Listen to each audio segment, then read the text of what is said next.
Duha na ka-IP leaders sa Matigsalog Tribe ang gipampatay sa Marilog District sa Davao City karong bulana.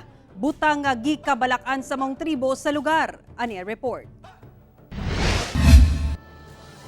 Gilubong na ni adtong Martes ang kapitan ug usa sa leader sa Council of Elders sa tribong Matigsalog sa Barangay Dato sa Lumay sa Marilog District, Davao City nga si Amado Mansabid kinsa dead on the spot human gisulod sa iyang balay sa Barangay Dato sa Lumay ug gipusil samtang natulog niadtong October 2. Apan usa ka adlaw una ang lubong ni Kapitan Mansabid, gipusil sabdi adtong October 11 si Dato Camilo Ansudo Sr., kinsa leader sa Matigsalog Tribe, samtang sakay sa iyang motorsiklo sa sitio Marahan, Barangay Marilog proper sa Marilog District gihapon.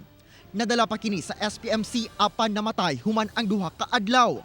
Sa mga insidenteng pagpamusil sa IP leader sa lugar, nabalaka na ang Deputy Mayor sa Matigsalog Tribe nga si Dato Carlito Ginto sa ilang seguridad. Nangayo mi o kan sa City Mayor kung unsa ang angay buhaton namo kay o matod para sa mga kaubanan namo nga dato kung masundan pa ni murag dunay kanjud nga dunay buhaton sa among kaubanan nga mga dato.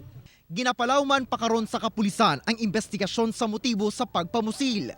Ginalantaw sab kung parehong mga personalidad ba ang utok sa pagpamusil sa duha. Ang ginagamit manggod na baril is .45. So dili pud ta makaingon nga sim lang, pero ang atong mga na-recovered na mga empty shell o katong mga slag ato nang giadto sa crime lab for cross-matching. Hinoon, dunay persons of interest ang Marilog Police sa maong mga pagpamusil. Karon ginaimbestigahan na mo.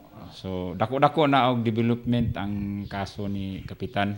Kauban si Mel Colmenares sa kamera. Ako si Orgil Relator para sa One Mindanao.